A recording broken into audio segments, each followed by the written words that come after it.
சிவாய நம. திருச்சிற்றம்பலம். ஞானாசிரியராகவும் ஞான குருவாகவும் எம்மை வழிநடத்தும் நம்பி ஆரூரர் திருவடிகளையும் அண்ணாமலை பெருமான் திருவடிகளையும் மனம் மொழி மெய்களால் வணங்கி மகிழ்கின்றேன். நமது ஞான சிந்தனையில் முதல் 7 திருப்பதிகங்கள் 9ஆம் திருமுறையிலிருந்து நிறைவடைந்த இந்த சூழலில் 8வது திருப்பதிகத்தை சிந்திப்பதற்கு திருவருளும் குருவருளும் கூட்டியுள்ளது. 8வது திருப்பதிகம் கோயில் என்று சொல்லப்படுகின்ற தில்லை, அதாவது சிற்றம்பலம் அல்லது சிதம்பரம் என்று சொல்லப்படுகின்ற திருத்தலத்திற்கு உரித்தானது. இந்த ஆசிரியர் குறிப்பும் தல குறிப்பும் நாம் இப்போ தொடலை. நாம் ஏற்கனவே சிந்தித்த மாதிரி அதை அதாவது பன்முக நோக்கில் 9ஆம் திருமுறையில் பல பொழிவாளர்கள் அதை தொட்டுட்டு இருக்கிறதுனால நாம் இப்போதைக்கு அதை எடுக்கலை. நேரடியாகவே பாடலுக்குள்ளால போகலாம். இந்த பாடல் புறநீர்மை என்ற பண்ணில் அமைந்தது. அதாவது விடிகாலையில் பாடக்கூடிய ஒரு பண் வகையைச் சேர்ந்தது. பூபாலம் என்ற ராகத்தில் அமைந்தது. முதல் பாடல் சிந்தனைக்குள்ள இப்போ போகிறோம். திருச்சிற்றம்பலம். கண்ணம் விரி கொடுமி செம்மணி காவை நாக்கு கரையணல் கட்சேவி பகுவாய் பணம் விரி துத்தி பொறிகொள் வெள்ளையேற்று பாம்பணி பரமர்தம் கோயில் மணம் விரி தருதே மாம்பொழில் மொழுப்பின் மழை தவழ் வளரிளம் கமுகம் திணர் நிறை அரும்பும் பெரும் பற்ற புலியோர் திருவாளர் திருச்சிற்றம்பலமே. திருச்சிற்றம்பலம். அருமையான பாடல் இந்த முதல் பாடல். ஏன் அப்படின்னா, பெருமானை வருணிக்கின்ற ஒரு பாடல்ல கிட்டத்தட்ட 2 வரிகள், முதல் 2 வரிகள் பார்த்திங்கன்னா அவர் அணிந்து கொண்டிருக்கின்ற ஆடை ஆபரணங்களில் அணிகலனாக விளங்கக்கூடிய பாம்பு பற்றி மட்டுமே சொல்கிறாரு. அதில் பாருங்க, கணம் விரி குடுமி, அதாவது தலைகள் கொத்து கொத்தாக இருக்கான் அந்த பாம்புக்கு. அது மட்டுமா அப்படின்னா, அந்த மாணிக்க கற்கள் என்று சொல்லப்படுவது அதனிடம் இருக்கின்றது. செம்மணி, கவை நாக்கு, பிளவுபட்ட நாக்கு, அதே மாதிரி விடம் பொருந்திய ஒரு விஷம் இருக்கும் இல்லையா பாம்பு கிட்ட, அந்த விஷம் பொருந்தியதாக இருக்கின்றது. அதோடைய வாய் விஷம் பொருந்தியதாக இருக்கின்றது. கட்செவி, ஏன்னா பெருமானுக்கு நம்ம எல்லாருக்குமே தெரியும், பாம்பு என்று சொல்லியாச்சுனாக்கா கண் செவி இரண்டுமே ஒரே இடத்துல இருந்து தான் இயங்கும் அப்படிங்கிறது. பிளந்த நாக்கு, வாய்களை உடையது. அதே மாதிரி அழகான புள்ளிகளை உடைய பாம்பு. இப்படிப்பட்ட வெள்ளை பற்களை உடைய பாம்புகளை அணிந்திருக்கக்கூடிய எங்கள் சிவபெருமான் யார் அப்படின்னா, மனம் விரி தருதே மாம்பொழில் முழுப்பின் அப்படின்னு ஒரு சொற்றொடர் வைக்கிறார். முழுப்புங்கிறது நம்ம கருவூர் தேவருக்கு ரொம்ப பிடித்தமான ஒரு சொற்றொடர்ங்கிறத பார்க்குறோம். அவருடைய எல்லா பதிகத்திலையும் வர்றது ஒரு சொற்றொடர் தான் இந்த முழுப்புங்கிறது. அடர்த்தி அப்படிங்கிற பொருளில் வருது. பெருமானோடைய சடாமுடி முழுப்பு அப்படின்ற ஒரு குறிப்பை சொல்லுவார். மாம்பொழில், மாமரம் நிறைந்து இருக்கக்கூடிய அடர்த்தி மிகுந்ததாக இருக்கக்கூடிய திருத்தலம், அதனால முழுப்பு. காடு முழுப்பு, இந்த மாதிரி முழுப்புங்கிறது அவருடைய எல்லா பதிகத்திலையும் நாம் பார்க்குற ஒரு சிறப்பு சொற்றொடர். இது வரைக்கும் நாம் அதை மற்ற திருமுறைகளில் பார்க்குற வாய்ப்பே இல்லாத ஒரு சொற்றொடராக அழகாக அமைந்திருக்கின்றது. மாமரங்கள் நிறைந்த சோலைகளை, அதுவும் அடர்த்தியான மாமரங்கள் நிறைந்த சோலைகளை கொண்ட எந்த இடம் தெரியுமா அப்படின்னா, பெரும் பற்ற புலியோர், அங்கே தான் திருவளர் திருச்சிற்றம்பலம். அதாவது அந்த அணி இலக்கணத்தில் பார்த்திங்கன்னா முரண் அணி அப்படின்னு சொல்லுவாங்கல்ல, அந்த முரண் இந்த இடத்துல பார்க்க முடிகின்றது. பெரும் பற்ற புலியோர் சிற்றம்பலம். சிற்றம்பலம் என்றால் சிறுமை, இந்த சின்ன அம்பலம் அப்படிங்கிறது தான். ஏன்னா பேரம்பலம் ஆகாயத்தில் ஆடுறது இல்லையா. ஸோ சிற்றம்பலம் அப்படிங்கிறது நமக்கு தெரியும். அதே நேரம் பெரும் பற்ற புலியோர், அந்த பெருசு சிறுசு என்று சொல்லுவதனால நாம் இந்த இடத்துல அழகாக அந்த முரண் வச்சு பார்க்க முடிகின்றது. ஆனால் திரு வளர்கின்றது. என்ன திரு வளர்கின்றது அப்படின்னா, பெரும் பற்றாக இருக்க வேண்டிய ஒரு திரு வளருகின்றது அப்படிங்கிற ஒரு குறிப்பை மிக அழகாக நமக்கு இங்கே சொல்லி அருள் செய்வதை பார்க்கின்றோம். முதல் பாடல்ல என்ன ஒரு குறிப்பு நமக்கு பெருமான் உணர்த்துகின்றார் அப்படின்னா, பாம்புகள் அணிந்திருக்கக்கூடிய சிவபெருமான், மாமரங்கள் நிறைந்த ஒரு பொழிலாக இருக்கக்கூடிய, மேகங்கள் தழுவிக்கொண்டு இருக்கக்கூடிய, பாக்கு மரங்கள் நிறைந்த ஒரு தலமாக இருக்கக்கூடிய சிற்றம்பலத்தில் தான் நடனம் இயற்றி கொண்டிருக்கின்றார் என்று முழுவதுமாகவே இயற்கையை நமக்கு வருணித்து அருள் செய்கின்றார். ஏன் அப்படின்னா, இயற்கையை பாதுகாக்கவில்லை அப்படின்னா மனிதன் வாழ முடியாது அப்படிங்கிற நிதர்சனமான உண்மை. இன்னைக்கு நாம் சொல்கிறோம் இல்லையா, பயோடைவர்சிட்டி, சஸ்டெயினபிலிட்டி, இது எல்லாத்தையும் நமக்கு திருமுறைகளில் அழகாக பார்க்க முடிகின்றது. முதல் பாடலும் அதற்கு சான்றாக நமக்கு அமைந்திருக்கின்றது. சிவாய நம. திருச்சிற்றம்பலம். இரண்டாவது பாடல் திருச்சிற்றம்பலம். இவ்வரும் பிறவி பௌவநீர் நீந்தும் ஏழையிற்கென்னுடன் பிறந்த ஐவரும் பகையே ஆர்துணை என்றால் அஞ்சல் என்றருள் செய்வான் கோயில்.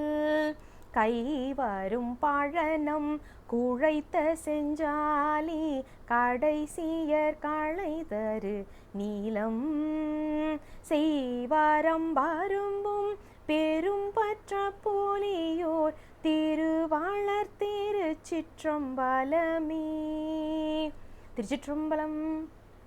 இன்றைய பாடல் சித்தாந்த நோக்கோட பார்த்தோம் அப்படின்னா ஒரு மணி நேரத்துக்கு இதை பற்றி மட்டுமே பேசலாம். இந்த ஒரு பாடல் அப்படி ஒரு சித்தாந்த கருத்து செறிந்த ஒரு அற்புதமான பாடல். ஆனால் நாம் நேரம் எப்பவும் போல் 5 நிமிஷத்தில் முடிக்கிறதுக்காக ஒரு முயற்சி தான் பார்க்க போகிறோம். இந்த பாடல் பார்த்திங்கன்னா, இந்த பிறவி என்ற பெருங்கடல், பிறவி பெருங்கடல் அப்படிங்கிறது நமக்கு தெரியும். அது நமக்கு திருக்குறள் காலத்தில் இருந்தே தெரியும். அப்படி இருக்கும்போது இந்த கடலை நாம் எப்படி நீந்தி வர முயற்சி பண்ணுறோம் அப்படின்னா, கப்பல் இல்லை வேறு எந்த ஒரு ஆயுதமும் இல்லை, கையில் எதுவுமே இல்லை, ஆனால் என்ன பண்ணுறோம், கையால் நீந்தி வர்றோமா. யோசிச்சு பாருங்கள், கையால் நீந்தி எப்போ இந்த கடலை கடந்து எப்போ பெருமானுடைய திருவடி என்ற கரையை நாம் அடைவது அப்படிங்கிறது தெரியல. அப்படி இருக்கும்போது நமக்கு கூட இருக்கிறவங்கெல்லாம் நம்மளுக்கு உதவி தானே செய்யணும். ஆனால் இங்கே பாருங்கள், இந்த பாட்டில் சொல்கிறது, எங்கள் கூடவே ஒரு 5 பேர் பிறந்திருக்கிறாங்க, கூடையே பிறந்திருக்கிறாங்க. நம்மளுக்கு வந்து இப்போ வந்து ட்வின்ஸ்ன்னு சொல்கிறோம் இல்லையா, அந்த மாதிரி 5 பேர் நம்ம கூடையே பிறந்திருக்கிறாங்க. யாருன்னா, நம்ம பக்கத்துலேயே, நம்ம உடம்புலையே, நம்ம கூடவே ஒன்றாய் உடனாய் வேறாய் இருக்கிற அந்த 5 பேர். அந்த 5 பேர் என்ன செய்கிறாங்க அப்படின்னா, என்னை போட்டு பாடாப்படுத்துகிறாங்கப்பா, பகைவர்களாக இருக்கின்றார்கள். யோசிச்சு பாருங்கள், இன்றைக்கி எதை பார்க்கக்கூடாதுன்னு நினைக்கிறோமோ அதை தானே பார்க்குறோம், எதை பேசக்கூடாதுன்னு நினைக்கிறோமோ அதைத்தானே பேசுகிறதுக்கு மனசு தூண்டிக்கிட்டு இருக்கு. அப்போ எதை கூடாது, எதை பேசக்கூடாது, எதை நுகரக்கூடாது, எதை மோந்து பார்க்கக்கூடாது, எதை கேட்கக்கூடாது, இதெல்லாம் நம்ம செய்துட்டு இருக்கிறோம். ஏன் அப்படின்னா, கூடவே இருக்கிறவங்க பகைவர்களில் எப்படி நம்மளை முன்னேற விடுவாங்க. அப்போ அந்த பகைவர்கள் என்று சொல்லப்படுபவர்கள் எங்களை தாக்கும்போது, பெருமானே அப்படின்னு நாம் அழைத்து நிற்கும்போது பெருமான் என்ன பண்ணுறாராம், அஞ்சல் என்று அருள் செய்வான் கோயில். கவலைப்படாத, நான் இருக்கிறேன். நம்பி ஆரூரர் ஒரு பதிகம் முழுவதுமே அஞ்சல் என்று அருளாயே, அஞ்சல் என்று அருளாயேன்னு கதறுவார். அந்த பதிகத்தை நாம் இந்த இடத்துல நினைவில் கொள்ள வேண்டும். அஞ்சல் என்று அருள் செய்வான் கோயில். பெருமான் வந்து கவலைப்படாத, நான் இருக்கிறேன், ஏன் உனக்கு என்ன கவலை அப்படின்னு நம்மளை தேற்றி அடுத்த நிலைப்பாட்டுக்கு கொண்டு செல்லுவாராம். யோசிச்சு பாருங்க, அதுக்கான ஒரு தகுதி பாட்டை நாம் வளர்த்து கொள்ள வேண்டும். அடுத்தது ரொம்ப முக்கியமான 2 வரிகள் என்னதுன்னா, அந்த நிறைவில் வர்றது தான், கைவரும் பழனம் குழைத்த செஞ்சாலி கடைசியர் களைதரு நீலம் செய்வரம் வரும்பும் அப்படின்னு ஒரு குறிப்பை சொல்கிறாரு. இந்த இடம் வயல்கள் நிறைந்து இருக்கின்றது. அந்த வயல்களில் வந்து செஞ்சாலி என்று சொல்லப்படுகின்ற உயர் ரகமான நெல் பயிர்கள் அங்கே விளைந்து கொண்டிருக்கின்றன. அங்கே அந்த நெல் பயிர்களுக்கு ஊடால களைகள் வளர்ந்திருக்கின்றது. களைகளாக எது வளர்ந்திருக்கின்றதுன்னா, நீல மலர்கள். நீல மலர்கள் என்பது எத்தனை சிறப்பு வாய்ந்த மலர் அப்படிங்கிறது நமக்கு தெரியும். அப்போ அந்த செஞ்சாலி என்று சொல்லப்படுகின்ற அந்த நெல் பயிர்களுக்கு நடுவில் வளருவதனால இது களையாக மாறிடுச்சு, களையாயிடுச்சு. இல்லைன்னா நீல மலர்களை மட்டுமே தனியாக விவசாயம் பண்ணுறவங்க இன்றைக்கும் நாம் பார்த்துட்ருக்குறோம். இதில் என்ன பொருள்னா, இதுதாங்க சித்தாந்த நோக்கில்னு நம்ம சொன்னது. இந்த பாட்டில் என்ன குறிப்பு அப்படின்னா, உயர் ரகமான நெல் பயிர்கள் விளைந்து கொண்டிருக்கின்றது. அங்கே உயர் ரகமான ஒரு மலர் வளர்ந்திருந்தாலும் அது அந்த இடத்துல களைதான். என்ன பொருள்னா, உலகியல். இந்த நெல் வரம்பு என்று சொல்லப்படுவது உலகியல். இந்த உலகியல்ல நாம நீலம் மலராக முளைத்திருக்கின்றோம். நமக்கு இதுவா இடம்னா இது இல்லை, அது நமக்கே தெரியும். நாம் இங்கே நம்ம சொல்லுவோம் தெரியுமா, வி டோன்ட் பிலாங் ஹியர் அப்படின்னு சொல்லுவோம் சர்வசாதாரணமாக. ஆனால் அதை உணர்ந்து சொல்கிறோமாங்கிறது தெரியலை. நாம் இந்த இடத்துல இருக்க வேண்டிய ஆள் கிடையாது. நாம் பெருமானின் திருவடியில் இருக்க வேண்டியவங்க. ஆனால் என்ன செய்துட்ருக்குறோம் அப்படின்னா, தவறான இடத்தில் முளைத்து விட்டோம். அப்போ அந்த முளைத்து விட்டோம் என்றால் அதை அகற்றுவது யார் அப்படின்னா, இங்கே கடைசியர்கள் என்று சொல்லப்படுகின்ற அந்த வயலில் வேலை செய்கிற பெண்கள் போல நம்மை களை எடுப்பதற்காக வருபவர் தான் நம்மளுடைய குருநாதர். எப்பா நீ இந்த இடத்துல இருக்க வேண்டிய ஆள் கிடையாது, வெளியில் வா அப்படின்னு வெளியில் நம்மை எடுத்து பெருமானின் திருவடிகளில் சேர்ப்பதற்கான ஒரு வழிமுறையை நமக்கு சொல்லிக் கொடுப்பவர். விலை உயர்ந்த மலர் விலை உயர்ந்த இடத்துல தவறான இடத்துல முளைத்திருந்தாலும் அதோடைய கதி களையாகத்தான் பார்க்கப்படும். இன்று நாம் களையாகத்தான் இருக்கின்றோம். காரணம் என்னன்னா, பெருமானின் திருவடியை சேர்ந்தால்தான் நமக்கு அது நிஜமாவே நம்மளுடைய உயிரோடைய நிலைப்பாடு அதுதான், அங்கே தான் இருக்கணும். ஆனால் இன்னைக்கு என்ன பண்ணுறோம் அப்படின்னா, ஒரு களையாக இந்த உலகியலில் முளைத்து இருக்கின்றோம். மீண்டும் முளைக்காமல் இருப்பதற்கு பெருமானுடைய கருணை நமக்கு வழி செய்ய வேண்டும். அந்த 5 புலன்களையும் பொறிப்புலன்களையும் கட்டுப்பாட்டுக்குள்ளே கொண்டு வர்றதுக்கு பெருமான் தான் வந்து அஞ்சாதே அஞ்சல் என்று அருள் செய்வான் கோயில் என்ற திருச்சிற்றம்பலத்திற்கு நாம் விண்ணப்பமாக வைத்து இந்த 2வது பாடலையும் நிறைவுக்கு கொண்டு வரலாம். சிவாய நம. திருச்சிற்றம்பலம். 3வது பாடல். திருச்சிற்றம்பலம். தாயே நேரிறங்கும் தலைவவோ என்றும் தமியனின் துணைவவோ என்றும் நாயினேன் இருந்து புலம்பினால் இறங்கி நலம்புரி பரமர்தம் கோயில் வாயினேர் அரும்பும் மணிமுரு கலர வளரிளம் சோலைமா தளிர் தீயினேர் அரும்பும் பெரும் பற்ற போலியோர் திருவளர் திருச்சிற்றம்பலமே. திருச்சிற்றம்பலம். அற்புதமான ஒரு பாடல் இந்த பாடல். அதாவது தாயை விட இந்த உலகத்தில் இரக்க குணம் கொண்டவர்கள் யாருமே இருக்க மாட்டாங்க அப்படின்னு சொல்லுவாங்க. மதர் இன்ஸ்டிங்க்ட்னு சொல்லுவாங்க தெரியுமா, அந்த மாதிரி ஒரு குழந்தைக்கு எப்படிப்பட்ட ஆபத்தாக இருந்தாலும் தாய் தன்னுடைய உயிரை பணயம் வைத்து அந்த குழந்தையை காத்து அருள் செய்வாள். அந்த மாதிரி இருக்கக்கூடிய ஒரு தாயை விட இரக்கம் கொண்டவனாக எங்கள் பெருமான். அதான் தலைவ எங்கள் பெருமான் எப்படிப்பட்டவர் தெரியுமா அப்படின்னா, ஒரு தாயை விட இரக்க குணம், அன்பு, மிகுதியான அன்பு எங்கள் மேல் கொண்டவர். ஆனால் நாங்கள் என்ன பண்ணுறோம் தெரியுமா, நாயை விட இழிந்தவர்களாக இருக்கின்றோம். ஏன் அப்படின்னா, நாயோடைய ஒரு குணம் என்ன அப்படின்னா, மலம் என்று தெரிந்தாலும் தன்னுடைய மலத்தையே உண்ணக்கூடிய ஒரு குணம் படைத்தது. எது போலனா, நாமளும் அதைத்தானே செய்துட்டு இருக்கிறோம். ஆணவம், கண்மம், மாயை என்ற மலங்கள் நம்மளிடம் இருக்கின்றது. அது மலம் என்று தெரிந்தும் மீண்டும் அதிலேயே தானே நாம் அழுந்தி கொண்டு இருக்கின்றோம். அப்போ அந்த நாய் என்று சொல்லப்படுகின்ற உயிரினத்தின் ஒரு குணாதிசயத்தை ஒத்துதான் நம்மளுடைய செயல்பாடுகளும் இருக்கு என்பதனால நாய் என்று தன்னை சொல்லிக் கொள்கின்றார். அது அவருக்கு சொல்லுவது கிடையாது, நமக்கு சொல்லுவது என்பதை நாம், அதாவது தன்னுணர்ச்சின்னு சொல்லுவாங்க இல்லையா, இது நம்மை அந்த இடத்துல வச்சு நாம் பார்த்துக்கணும். நாங்கள் புலம்பினா, பெருமானே நீதான் அனைத்தும் அப்படின்னு புலம்பினா, நாய் போல நாங்கள் இருந்தாலும் எங்களுக்கும் அருள் புரிபவன் இருக்கின்ற கோயில், நலம்புரி பரமர்தம் கோயில், எங்களுக்கு நன்மையே செய்யக்கூடிய தலைவன். ஏன் அப்படின்னா, ஒரு தாயை விட இரக்க குணம் கொண்டவர் அப்படிங்கிற ஒரு குறிப்பு. அடுத்தது, அழகான சிவந்த நிறம் கொண்ட முறுக்கு மலர்கள் கொண்ட மரங்கள் கொண்டதாக அந்த சோலைகள் இருக்கு. அதே மாதிரி அங்கே மான் தளிர்கள் இருக்கு இல்லையா, அது நல்ல சிவப்பு நிறத்தில் இருக்கு. அந்த சிவப்பு நிறம் எப்படி இருக்குன்னா, தீப்புழம்பு வருவது போல இருக்கு அப்படின்னு ஒரு குறிப்பு சொல்லுவார். இந்த இடத்த நாம் நினைவில் கொள்ள வேண்டிய ஒரு ஒப்புமை. இந்த குறிப்பு அவருக்கு எங்கேருந்து எடுத்திருக்கலாம் அப்படின்னா, 7ஆம் திருமுறையில் நமக்கு நம்பி ஆரூரர் இதே மாதிரி ஒரு குறிப்பு சொல்லுவார். என்ன சொல்லுவார்னா, ஒரு மாமரம் எவ்வளவு அழகாக வேலை செய்யுது பாருங்க.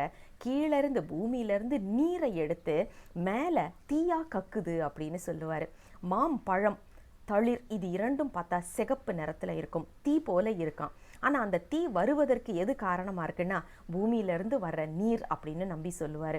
அந்த குறிப்பை இந்த இடத்துல வச்சு பொருத்தி பார்க்கணும். ஏன் அப்படின்னா நம்பி ஆரூரருடைய கருத்து இங்கே அப்படியே பிரதிபலிப்பதாக இருக்கின்றது.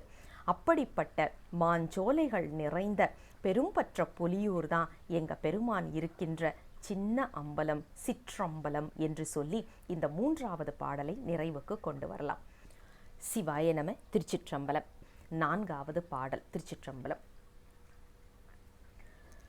துந்துபி குழல் யாழ் மொந்தை வாணியம்ப தொடர்ந்திருடியர் கணம் துதிப்ப நந்தி கை முழவம் முகிலென முழங்க நடம்புரி பரமதம் கோயில் அந்தியின் மாறை நான் காரணம் போதிந்த அரும்பெறல் மாறை பொருள் மறையோர் சிந்தையில் அரும்பும் பெரும் பற்ற போலியோர் திருவளர் திருச்சிற்றம்பலமே.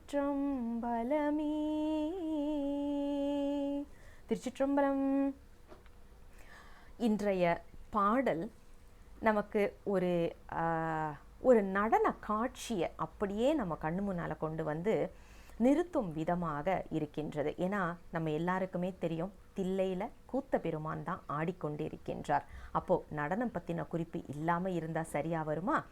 இதில் பார்த்திங்கன்னா துந்துபி, குழல், யாழ், மொந்தை என்று சொல்லப்படுகின்ற எல்லா விதமான, அதாவது காற்றுக்கருவி, நரம்பு கருவி, உலோகத்தினால் செய்யப்பட்ட கருவி மற்றும் தோல் கருவி என்று இந்த 4ஐயும் சொல்லிட்டு இருடியர் கணம் துதிப்ப என்று குரலையும் சொல்லிட்டாங்க.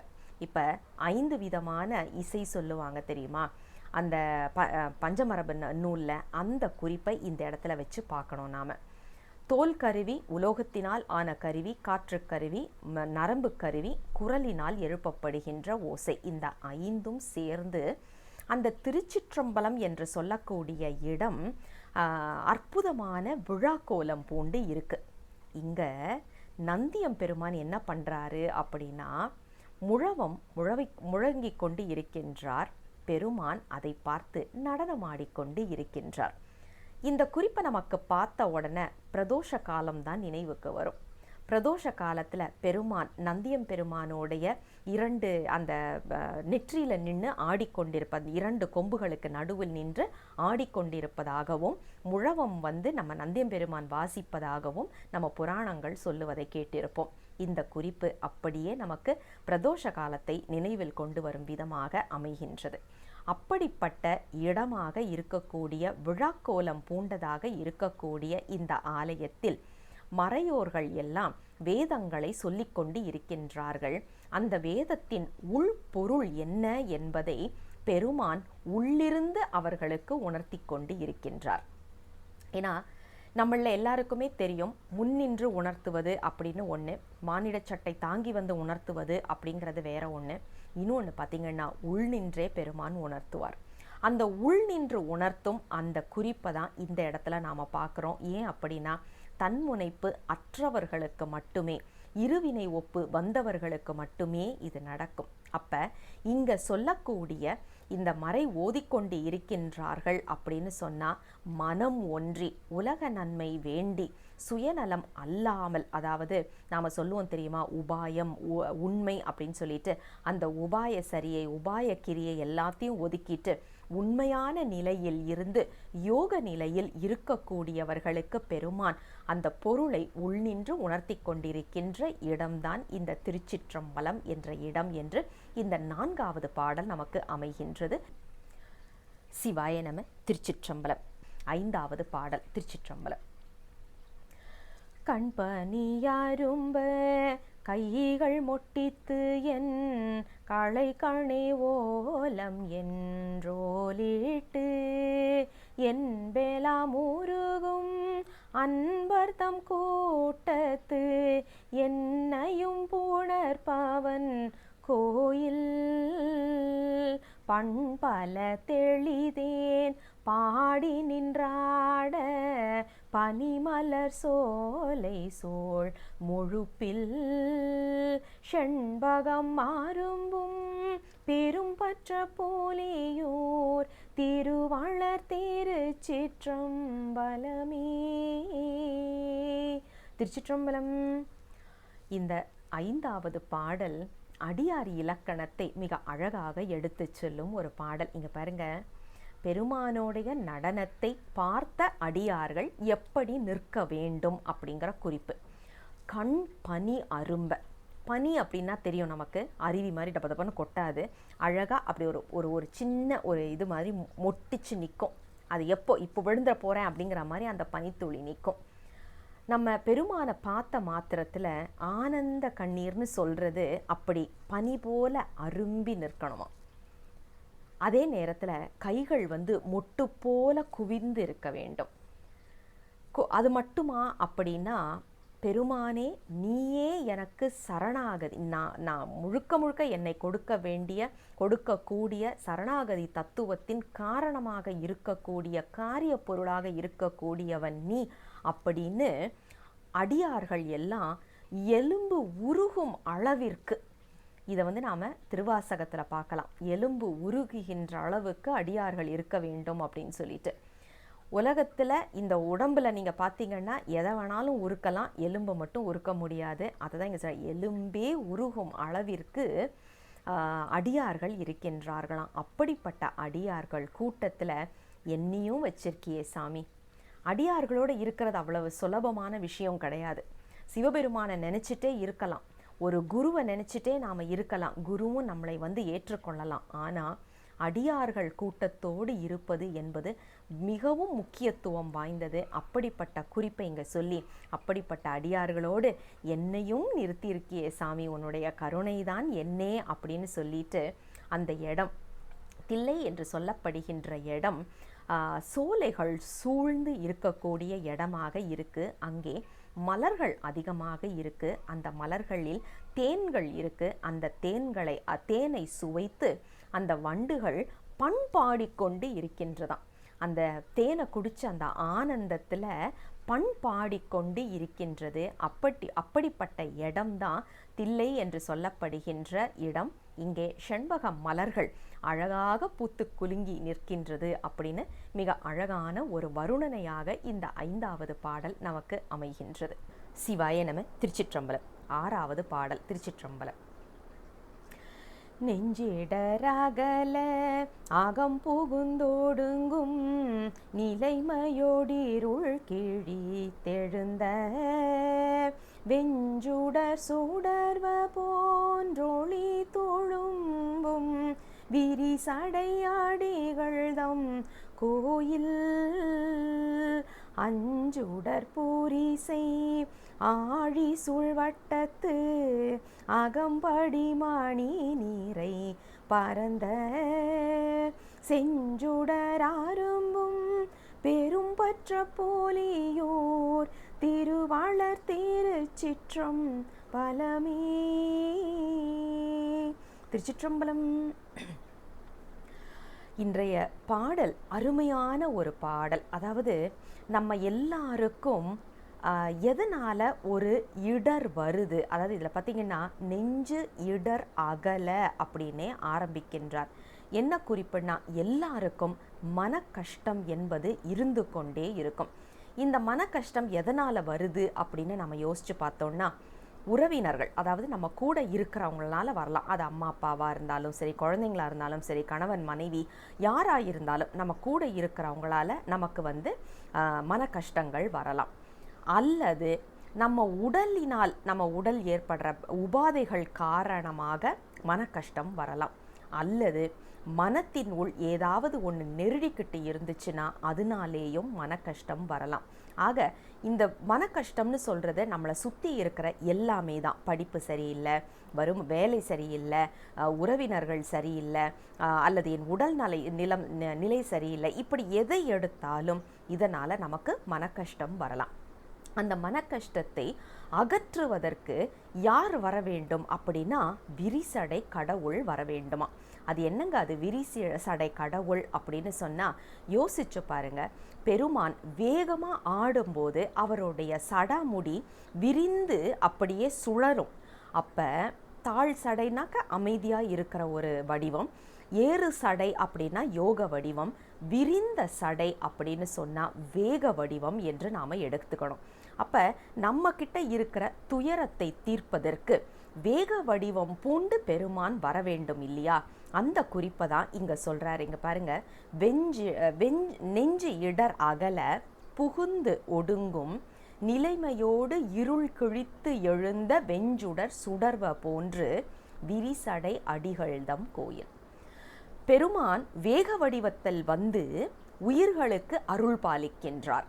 ஏன் அப்படின்னா, ஒரு இடத்துல துன்பம் இருக்குன்னா அந்த துன்பத்தை ஒழித்து அருளக்கூடிய இன்ப நிலை அங்கே வர வேண்டும். இருள் என்பதை அழிப்பதற்கு வெளிச்சம் என்பது வேண்டும், ஒளி என்பது வேண்டும். ஆக யோசிச்சு பார்த்தா இருள் எங்கே இருக்கோ அங்கே ஒளியாக பெருமான் வருகின்றார். இடர் எங்கே இருக்கின்றதோ அங்கே அந்த இடர் என்பதும் இருள்தான், அதை அகற்றும் ஒரு சோதியாக வருகின்றார் எங்கள் பெருமான் அப்படின்னு சொல்லிட்டு, அப்படிப்பட்டவர் இருக்கக்கூடிய கோயில்தான் இந்த தில்லை என்ற திருத்தலம். இந்த தில்லை திருத்தலத்தில் ஆழிகள், அதாவது அகழின்னு சொல்கிற அமைப்பு இருந்ததற்கான வரலாற்று சுவடுகள் இன்றும் நாம் பார்க்க முடியும். இப்போது நாம் வந்து சிதம்பரம் பக்கம் போனோன்னா அந்த அகழி இருந்ததற்கான குறிப்பை நாம் பார்க்க முடியும். ஆனால் அகழி வந்து பயன்பாட்டில் இல்லை, எல்லாமே இப்போது புதர் மண்டி போய் இருக்கிறத தான் பார்க்க முடிகின்றது.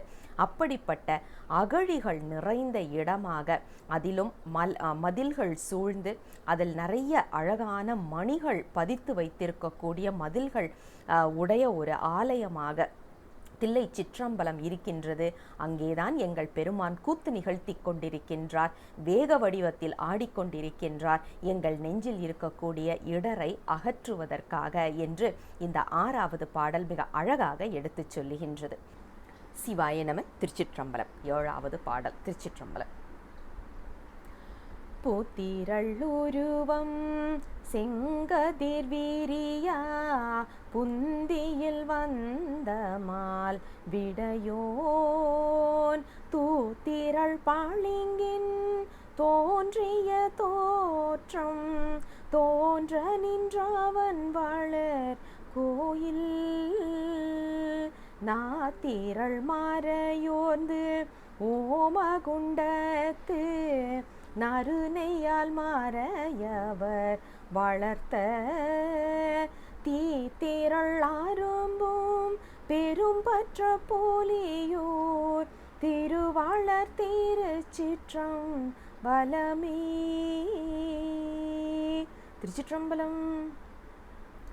இன்றைய பாடல் அழகான ஒரு பாடல். எப்படின்னா, பெருமான் வந்து பளிங்கு போல அப்படியே ஒரு கலர்லெஸ் ஃபார்ம்னு சொல்லுவோம் இல்லையா, அந்த மாதிரி பளிச்சுன்னு இருக்கிற ஒரு நிறம் கொண்டவர். ஆனால் அதே நேரத்தில் ஒரு பளிங்கோடைய குணம் என்ன அப்படின்னா, தன்னை சுற்றி இருக்கிற பொருட்களை எல்லாத்தையும் அந்த ஒளியை வாங்கி அந்த நிறத்தை பிரதிபலிக்கக்கூடியது. எப்படின்னா, பெருமான் நம்ம கூடவே இருக்கிறாரு, ஒன்றாய் உடனாய் வேறாய் நம்ம கூடவே இருக்கிறாரு. ஆனால் அவருடைய குணத்தை நமக்கு காட்டாமல் நம்ம குணத்திற்கு ஏற்ப, நம்ம வினை காரணமாக எழுகின்ற குணத்திற்கு ஏற்ப அவரும் ஆடிக்கிட்டு இருக்கிறார் இல்லையா.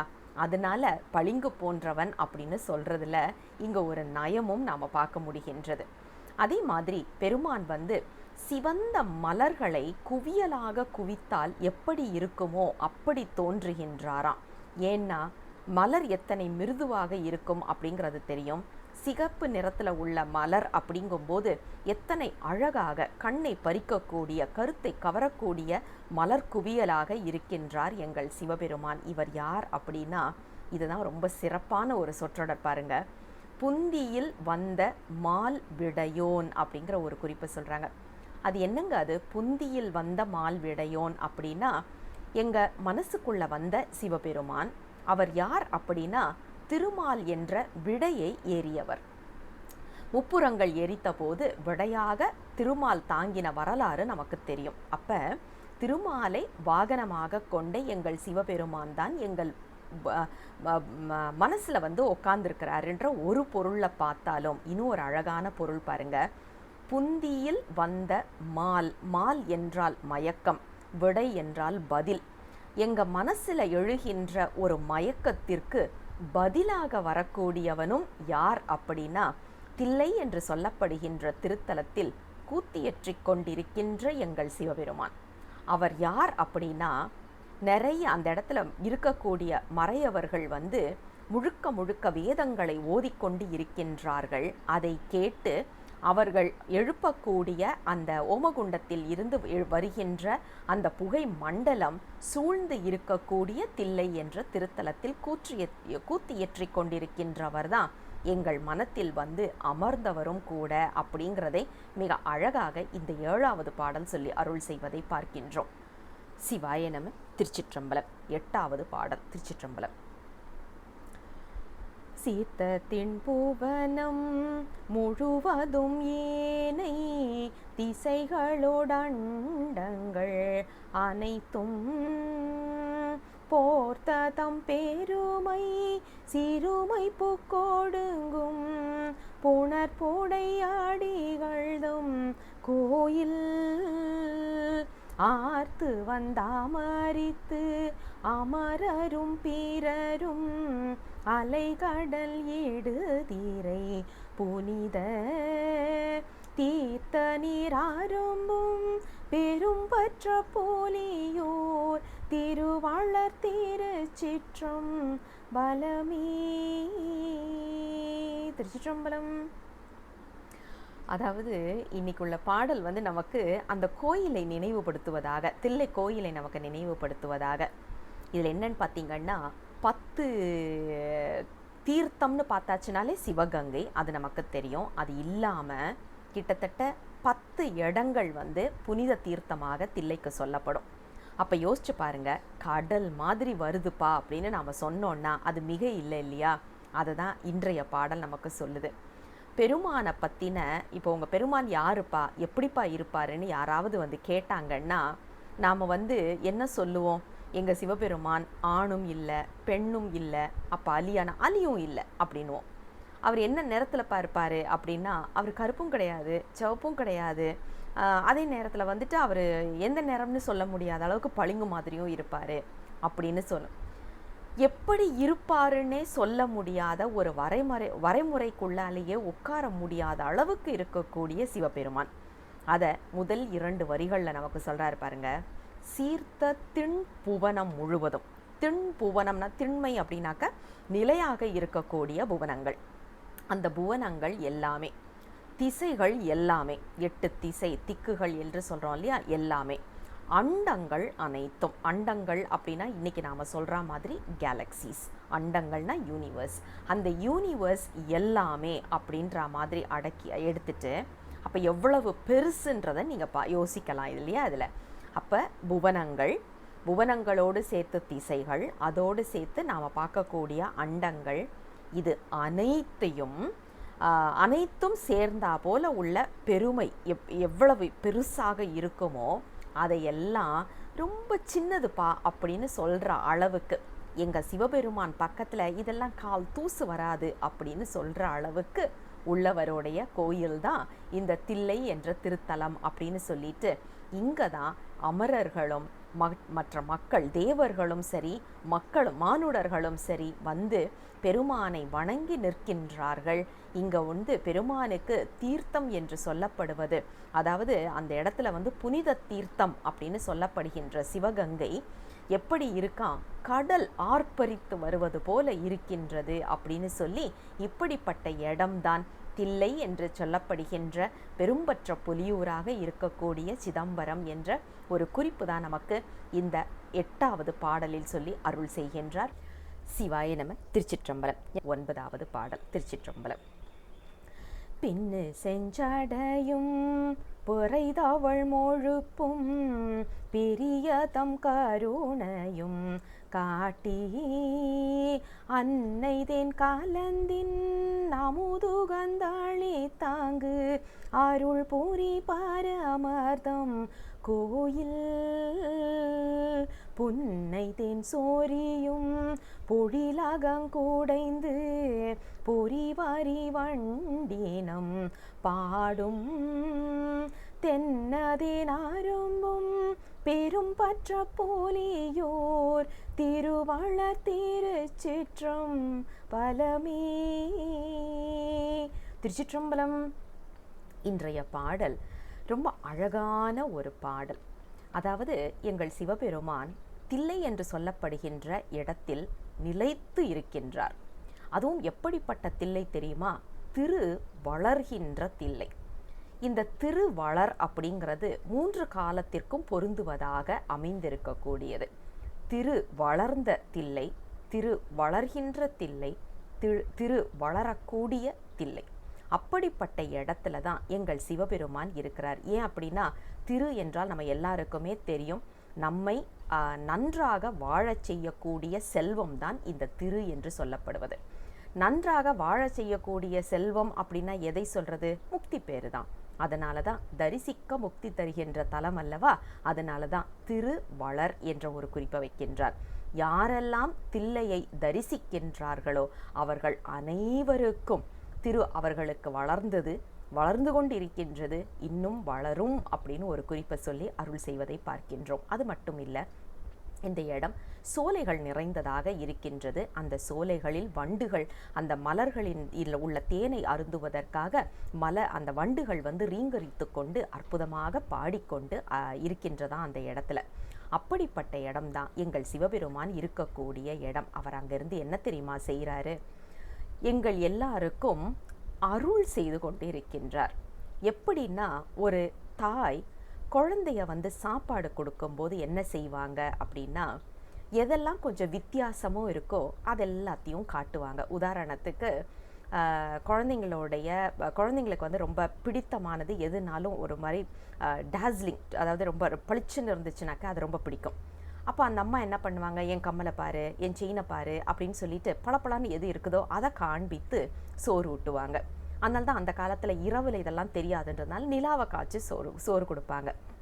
சிவபெருமான் என்ன பண்ணுறாரு? நமக்கு சோறு கொடுக்கின்றார். சோறு என்றால் முக்தி. அந்த முக்தி கொடுப்பதற்காக என்ன பண்ணுறாரா, இப்போ கொஞ்சம் கசக்கத்தான் செய்யும் அப்படிங்கிறதுனால அதில் தேன் கலந்து பிறை சந்திரனை காட்டி, அந்த சந்திரனை காட்டி தானே நம்மளுக்கு சாப்பாடு கொடுப்பாங்க அம்மா. அந்த மாதிரி பெருமான் அவர் தலையிலேயே வச்சிருக்கிறாராம் அந்த சந்திரனை. அதை காட்டி சோறு கொடுக்குறாரு. எப்படி ஒரு தாய் உடம்புக்கு நல்லது ஒரு குழந்தைக்குன்னு தெரிஞ்ச பிறகு அது எவ்வளவு கசப்பாக இருந்தாலும் ஏதாவது ஒரு தேன் இல்லைன்னா வெல்லம் எதையாவது கலந்து அதை கொடுப்பதற்கு முயற்சி செய்வாங்க. உதாரணத்துக்கு பாவக்காய் எடுத்துக்கலாமே. நம்ம எல்லாருக்குமே தெரியும் பாவக்காய் ரொம்ப அத்தியாவசியம் இருதயம் நன்றாக இயங்குவதற்கு. ஆனால் பாவக்காய் எத்தனை பேர் விரும்பி சாப்பிட்றோம்?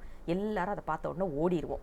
அப்படி இருக்க ஒரு தாய் என்ன பண்ணுவா, அந்த குழந்தைக்கு புளிப்பு பிடிக்கும் அப்படின்னா கொஞ்சம் தக்காளியை நிறைய போடுறது, இல்லை புளியை ஊற்றுறது, இப்படி எதையாவது செய்து அந்த பாவக்காவை சமைச்சு கொடுப்பாங்க. இல்லை இனிப்பு பிடிக்கும் அப்படின்னா அதை நல்ல ஒரு மாம்பழம் மாதிரி போட்டு அதில் பாவக்காவை போட்டு செய்து கொடுக்குறத நாம் இன்றைய காலகட்டத்திலையும் பார்க்குறோம். அப்போ பெருமான் என்ன பண்ணுறாரு, கொஞ்சம் கசப்பான மருந்து நமக்கு கொடுக்கணும். என்னது அது அப்படின்னா பிறவி. அந்த பிறவி என்ற கசப்பான மருந்தை கொடுப்பதுக்கு அவர் எந்த தேன் பயன்படுத்துகிறாருன்னு பாருங்க.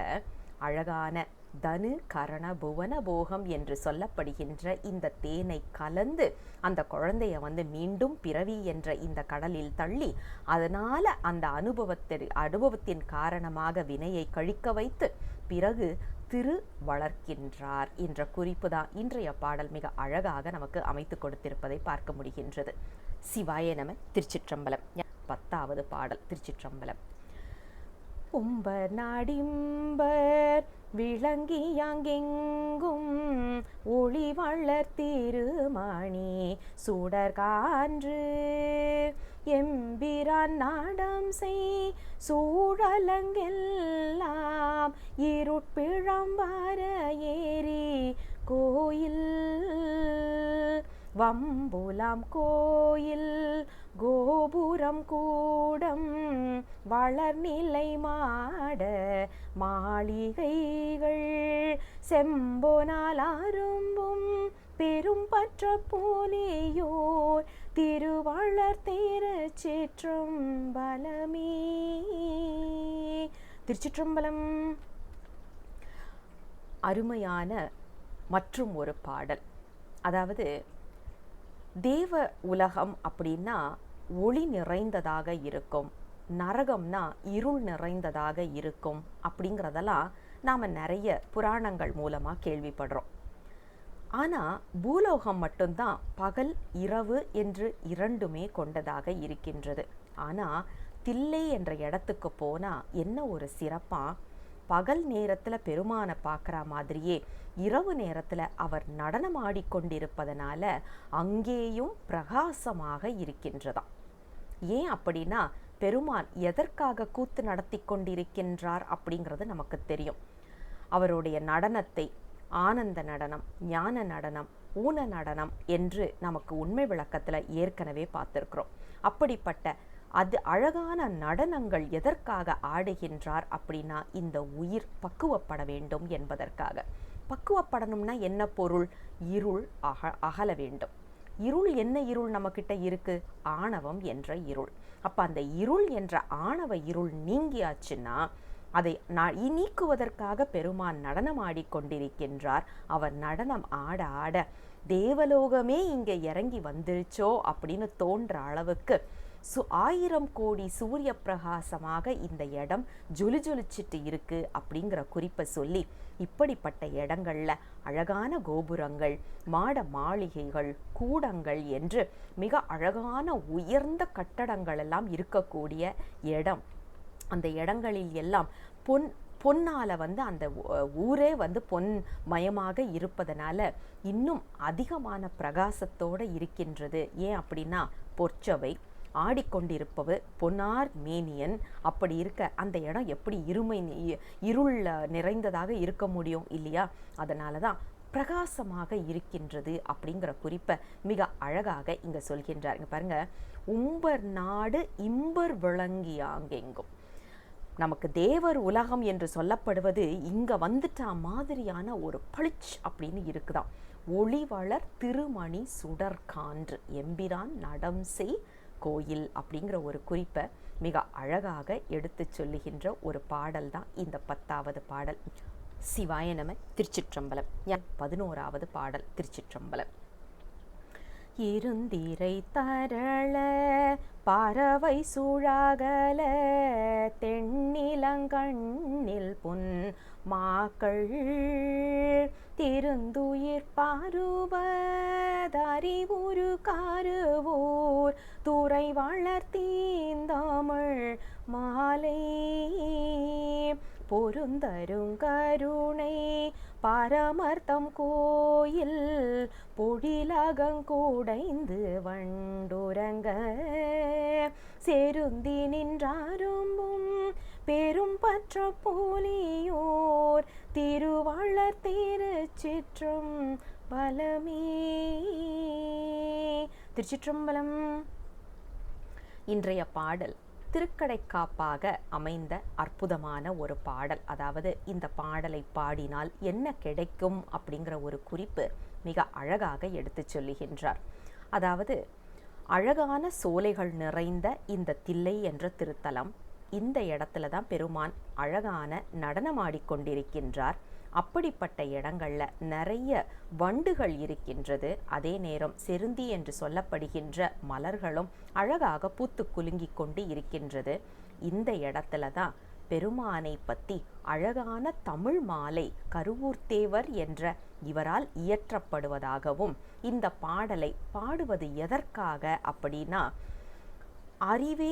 அறிவு என்று சொல்லப்படுவது நம்ம எல்லாருக்குமே தெரியும். அறிவு என்று சொல்லியாச்சுனாலே பெருமானை காணக்கூடிய அறிவு தான். அப்ப அந்த அறிவு விளக்கம் பெற்றால்தான் இந்த உலகியல்ல இருந்து நாம விடுபட முடியும்.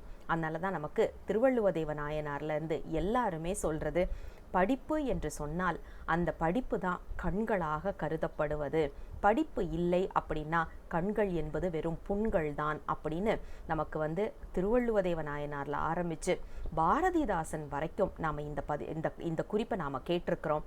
அதே தான் கருவூர் தேவருடைய இன்றைய பாடல்லையும் பார்க்குறோம்.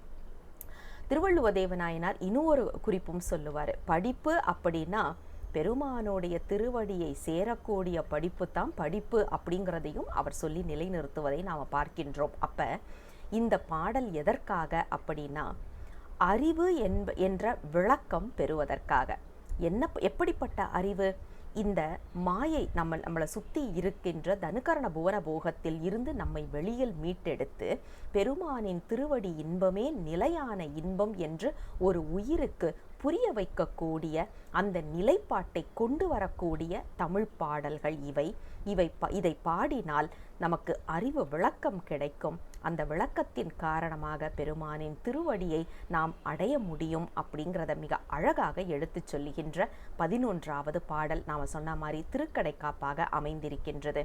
மேல் சொன்ன 10 பாடல்களோடு இந்த பாடலையும் சேர்த்து தினமும் ஓதி வர நமக்கு என்ன கிடைக்கும் என்றால் பெருமானின் திருவடி கண்டிப்பாக கிடைக்கும். பெருமானின் திருவடியே நிலையான இன்பம் என்ற அறிவு விளக்கமும் நமக்கு கிடைக்கும் என்பது திண்ணம் என்பதாக இந்த பாடலில் நமக்கு புரிய வைக்கின்றார்.